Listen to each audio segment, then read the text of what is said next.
Las Juventudes Comunistas tienen una nueva directiva, por lo que la diputada Carol Cariola deja de ser ya la secretaria general. Queremos profundizar en el tema, los desafíos que vienen también para este brazo del Partido Comunista. Nos acompaña mañana en directo quien fuera elegido como presidente de la JCC, Camilo Sánchez. Gracias por estar con nosotros. Bienvenido. Buenos días, Sebastián. Camilo, ¿cuál es el escenario en el que asume este desafío de ser el presidente de las Juventudes del Partido Comunista?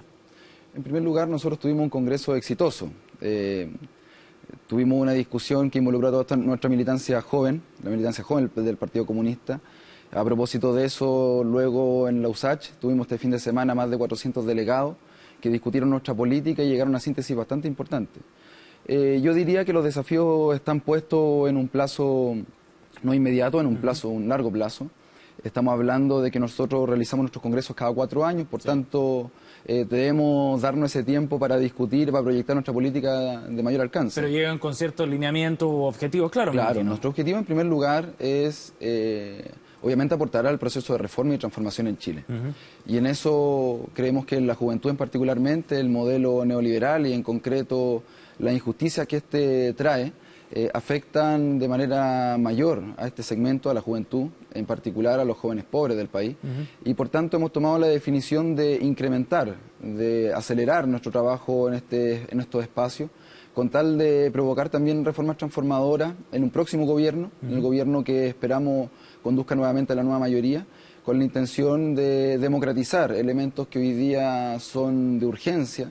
A propósito, ¿cuáles, por ejemplo? Por ejemplo, el derecho a la vivienda. Creemos que la juventud hoy día está en una situación tal de hacinamiento, en particular los jóvenes pobres, digo, porque el derecho que tienen las grandes inmobiliarias sobre la especulación de terreno, ellos pueden tener un terreno durante largos años desocupado, no ocuparlo y además pueden venderlo a precios ridículos al Estado, ridículos exorbitantes, para construir viviendas sociales. Y eso está por sobre el derecho de los jóvenes a poder vivir en un lugar, no vivir hacinados, poder construir familia, en definitiva desarrollar su vida. Hay un elemento trascendental, los jóvenes trabajadores también. La juventud trabajadora es la más golpeada por el modelo con contratos flexibles, no solamente falta de empleo, sino además que falta, en concreto también en un trabajo muy precarizado. Los jóvenes estudiantes, yo digo, los más pobres de Chile, particularmente los que estudian en la educación pública, no tienen espacio en las universidades. Por tanto, ahí creemos que también debe existir una nueva política de acceso a la educación superior. ¿Nueva política que va en la línea de la reforma que está planteando el gobierno actualmente o ustedes preferirían, o buscarían un camino distinto? En primer lugar, nosotros tenemos una visión muy crítica del proyecto de ley de educación superior. ¿Cuáles son los puntos críticos? Creemos que lo fundamental es que no fortalece en concreto la educación pública y particularmente la educación estatal. Porque la vía de entrega de recursos, el tratamiento que se hace con estas universidades que son claves para el desarrollo nacional, es el mismo trato que se tiene con universidades de carácter privado que tienen voluntad de despliegue solamente hacia el mercado, no hacia los intereses del país. Por tanto, creemos que hoy día la reforma educacional debe particularmente fortalecer las universidades del Estado, universidades que tienen un 14% de la matrícula nacional, o sea, estamos hablando de universidades que han sido postergadas en su desarrollo y que por lo demás son estratégicas para el desarrollo nacional. ¿Ha sido una decepción la forma en la que se ha conducido la reforma educacional a su juicio? Estamos nosotros en un proceso ahora, bueno, está en su primer trámite. Creemos que es importante un rediseño, el gobierno mismo dijo que iba a rediseñar el proyecto de ley, nosotros esperamos que ese rediseño sea un rediseño profundo, un rediseño profundo que involucre estos elementos, que involucre otros más, porque creemos que lo que necesitamos, lo que necesita Chile es una educación gratuita, pero una educación gratuita entregando los recursos de todos los chilenos, particularmente, digamos, recursos estatales, en universidades que vayan a devolverle la mano también al país. No puede ser una gratuidad que termine entregando recursos a universidades que van a no solamente lucrar, sino que no van a desempeñar sus labores para el beneficio del pueblo de Chile. Por tanto, este es un país que tiene bastantes carencias. Necesita, por tanto, que se le devuelva la mano, entonces, con los sacrificios que hace. En ese sentido, ¿ustedes marginarían completamente a cualquier universidad privada, independiente de si tiene fines de lucro o no los tiene? En primer lugar, ninguna universidad que tenga fines de lucro puede recibir recursos del Estado. No solamente está por ley, sino nosotros creemos que hoy día se debe cumplir aquello. No puede ser solamente un asunto o letra muerta. Y nosotros creemos que hay universidades privadas que sí cumplen un rol público. hay universidades que aportan al desarrollo nacional, que están involucradas con su investigación, con su extensión, su docencia, la innovación, en aportar al desarrollo del país. Pero hay otras universidades que no. Yo creo que eso es importante dilucidar, que la reforma educacional establezca un límite en aquello y entregue los recursos del Estado, de todos los chilenos, en invertirlos en una educación pública, efectivamente, y pública me refiero a las estatales, y las privadas que tienen un rol público. Hablemos de educación porque también es interesante el rol que ha jugado el Partido Comunista dentro de las propias universidades a través de las federaciones y la presencia que ha tenido. ¿Ustedes coinciden en el análisis de que el Partido Comunista ha perdido terreno en el mundo universitario y en la esfera universitaria? Se nos dijo durante mucho tiempo y se insistió bastante en que los comunistas estábamos desapareciendo del mundo social. Y semanas después de aquello tuvimos la grata noticia de estar y encabezar la ANEF. Eso fue hace un tiempo. En esa misma semana damos cuenta nosotros de que somos la primera fuerza, además, dentro del movimiento estudiantil universitario. Conducimos federaciones relevantes a nivel nacional. ¿Cuáles, por ejemplo? La Universidad Diego Portales, la Universidad Antofagasta, la Universidad Católica del Norte, etcétera. Tenemos federaciones importantes y somos la fuerza política con mayor presencia, con mayor fuerza en términos de presidencia de federaciones estudiantes. Estamos ajenos a la mesa ejecutiva con fechas, la vocería, por supuesto. Sí. Pero es un elemento que vamos a resolver al interior del movimiento estudiantil. Lo que creemos nosotros que es importante en esto, Sebastián, es que el movimiento estudiantil modifique la forma en que se ha desarrollado, que este sea un año, particularmente este 2017, un año de movilización, pero un año de movilización incidiendo. Es decir, que la reforma educacional no nos pase por el lado, sino que al contrario incidamos en el contenido de aquella, y hay una decisión importante del CONFECHA en el último tiempo de presentar indicaciones al proyecto de ley. Eso fue postura nuestra y estamos muy contentos, digamos, de que hoy día ese elemento sea integrado por parte de los estudiantes. Camilo, pero no han perdido espacio en otras universidades que son bien relevantes, como la Universidad de Santiago, por ejemplo, la USACH, o la Universidad de Chile, o en Valparaíso. ¿Ha habido en ese sentido un ceder terreno, digamos, a otras fuerzas de izquierda que han irrumpido con fuerza en el debate universitario? ¿Que están más a la izquierda, digamos, si que tú quisieras, del Partido Comunista? Yo no creo que estén más a la izquierda de nosotros. Creemos que la radicalidad de una organización se mide por las transformaciones que estas organizaciones provocan y transformaciones justas que estas provocan. Por tanto, creemos que no son más de izquierda que nosotros. Son organizaciones de izquierda con las cuales nosotros conversamos, tenemos muchos puntos en común. Creemos que en particular dentro del movimiento estudiantil hay que analizar caso a caso. Efectivamente hay universidades donde nosotros hemos tenido cierto retroceso en términos de presencia, pero otras universidades donde sin ganar la Federación de Estudiantes seguimos siendo además la principal fuerza política dentro de esa universidad. Ahora, la política de alianza define mucho en todo esto. En la sumatoria finalmente de votos para poder ganar una federación de estudiantes, pero eso no quita que seamos fuerza importante en el interior del CONFECHA. Ahora, ¿no les pasa la cuenta el hecho de estar dentro del gobierno? De que el Partido Comunista esté dentro del gobierno, porque adquiere otra característica, digamos, del rol político, y eso tiene ciertos costos también. Claro que adquiere una connotación distinta, efectivamente eso modela en definitiva también la relación que tenemos con el mundo social, pero no la modela desde el punto de vista de que desde el gobierno se modela, al contrario. Creemos que es el gobierno, estar nosotros en el gobierno es una herramienta para poder incidir de mejor manera con la organización social, con la movilización en la transformación. Ahora, digo, en particular dentro de las universidades, no seríamos la principal fuerza política si este costo no fuese o fuese tal que nos impidiera jugar un rol importante. En el movimiento estudiantil secundario, recordemos, los comunistas llevamos bastantes años ya conduciendo la principal organización, que es la CONES, Organización de Estudiantes Secundarios, que ha tenido y ha jugado un papel fundamental en la reforma de la educación escolar, particularmente la demunicipalización. Se ha insistido con un nuevo sistema de financiamiento, ha jugado un rol muy importante allí. Y también tenemos concejalías muy relevantes, no solamente en comunas, en regiones, particularmente también en Santiago. En la comuna de Santiago tenemos la concejala Iracy Hasler, que es de nuestra fila. Camilo, hay un momento particular para la política también, donde la política está desprestigiada, donde hay una visión muy crítica respecto a lo que hoy día hacen los partidos políticos, con una evaluación por el suelo, en cualquier encuesta, ¿no? La gente hoy día sencillamente no cree en la política, no confía en la política. ¿Cómo toman ustedes ese desafío? ¿Cómo ustedes, por ejemplo, marcan una renovación respecto al Partido Comunista, respecto a las filas antiguas, digamos, del Partido Comunista? ¿Qué ofrece de nuevo la juventud comunista en ese contexto particular, con el desafío de tratar de reencantar a la gente y de convocar, sobre todo a los jóvenes, a que se sumen a la política militante? Nosotros no creemos que aquí haya una lucha generacional, en ningún caso. Al contrario, yo diría, acá requerimos de lo mejor de todas las generaciones, tanto en el partido como también de la experiencia del partido, en las ideas que tiene nuestra juventud. Hay viejos que tienen ideas jóvenes, y hay jóvenes que tienen ideas muy viejas.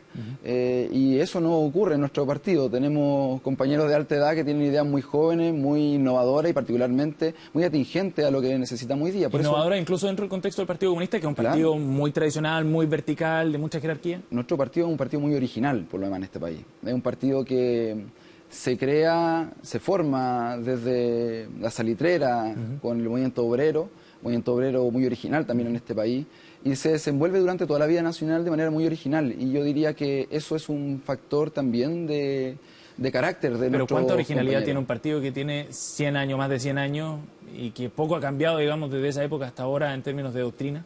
El Partido Comunista de Chile es un partido que es original en tanto es atingente y contingente constantemente. Tenemos una presencia durante estos 104 años de historia, tú lo decías, porque en cada momento hemos sido importantes actores, no hemos quedado fuera del escenario nacional, inclusive cuando hemos sido proscritos, cuando hemos sido perseguidos. Por tanto, yo diría que es un partido que ha sabido adaptarse y se adapta fácilmente al escenario nacional. Pero Camilo, yo voy al tema de las ideas precisamente, porque uno espera precisamente, entiendo que no es un tema generacional, que aquí puede haber gente muy vieja que sea muy rupturista y muy innovadora.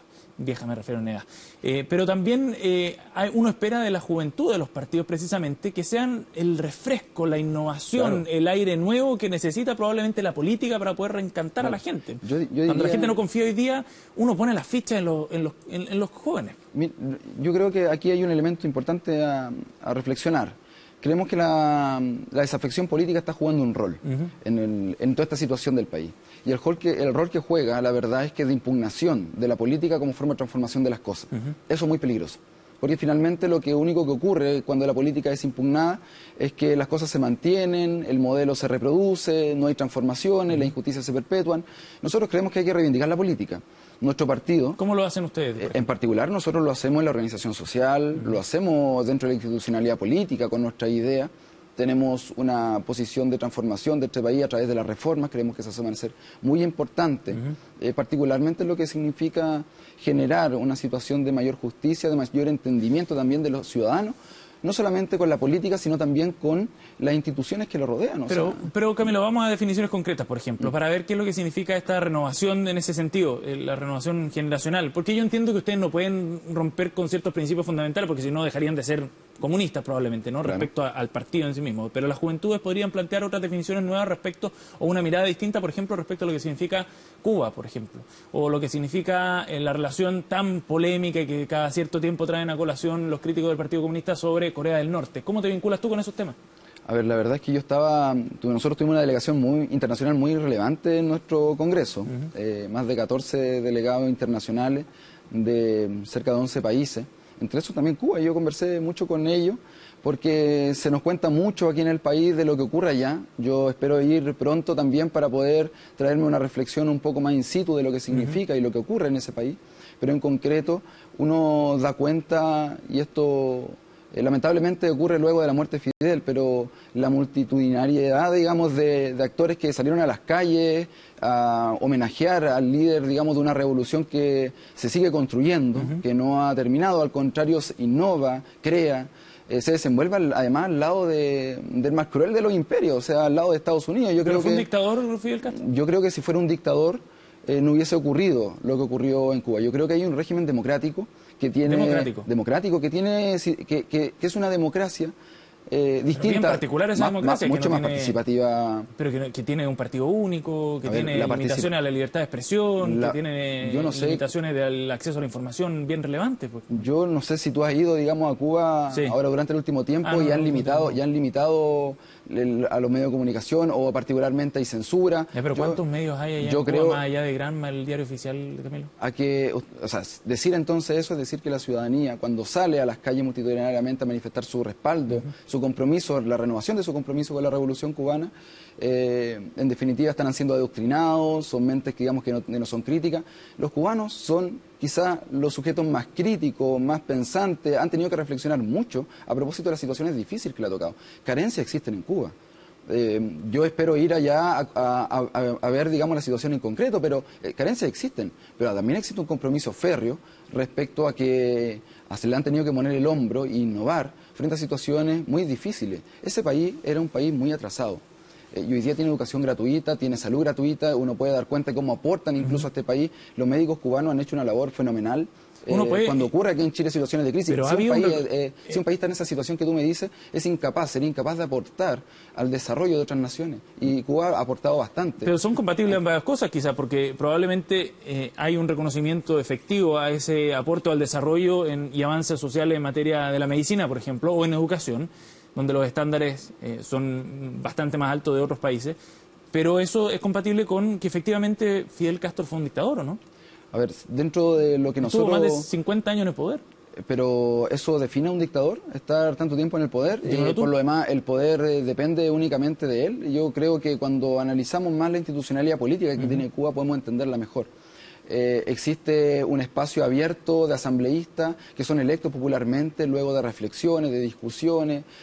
No existe aquí que la opinión política se esconde en un voto y luego se delega a una autoridad. Aquí se participa desde los barrios hasta la generación de autoridades que luego dirigen el país. ¿La misma admiración tienes hacia el régimen y el modelo chavista, por ejemplo, a lo que está ocurriendo en Venezuela ahora? Yo creo que aquí ningún sistema, ni el cubano, es perfecto. Y eso hay que decirlo, porque nuestra intención de transformación en este país es muy distinta. Pero mi pregunta era si tú admirabas ese modelo también, el modelo chavista. Voy a eso, porque en particular lo que ocurre en Venezuela, yo creo que mucho se parece lo que está ocurriendo hoy día con el desabastecimiento, con lo que ocurrió en Chile también, con Salvador Allende, y ambas cosas. Hay una mano ajena, digamos, que está involucrada ahí también para provocar situaciones de crisis. Yo no creo que sean accidentes. ¿Culpando responsabilidad a Nicolás Maduro? Hay responsabilidad, efectivamente, digamos, de los gobiernos en solucionar estas cosas. Somos conductores cuando estamos al frente y somos responsables de todo aquello. Pero en concreto situaciones muy distintas y hay que estar muy ahí para conocerlas. Nosotros conocemos cosas muy propagandísticas, cosas muy superficiales de lo que ocurre, y yo creo que valdría la pena, para el respeto que tenemos que tener con naciones hermanas, particularmente también por el rol que debe jugar Chile en el escenario internacional de colaboración y de solidaridad, entendiendo que hay presidentes y gobernantes que no piensan lo mismo que uno, que la presidenta Bachelet o que quizás cualquiera otro, pero que tiene que haber un respeto. A nosotros no nos pueden acusar, por ejemplo, o nos podrían estar acusando de tener presos políticos en Chile a propósito de los mapuches. Nos podrían acusar de eso en el extranjero y lo hacen muchas veces. Probablemente. Yo digo, y una de las síntesis que tomamos nosotros, Sebastián, en nuestro congreso, en primer lugar es pedir la libertad de la Machi Francisca Linconao. Queremos que hay que insistir en aquello. Y además de aquello, el exigir que no se ocupe más la ley antiterrorista en este país. Creemos que hay herramientas suficientes para poder solucionar esos problemas. Digo esto porque no nos pongan en situaciones tampoco del nivel con otros países que también nos acusan de situaciones criminales en este país. Definiciones algunas entonces desde la Juventud Comunista. Gracias, Camilo, por haber venido hoy día. Muchas gracias, Sebastián.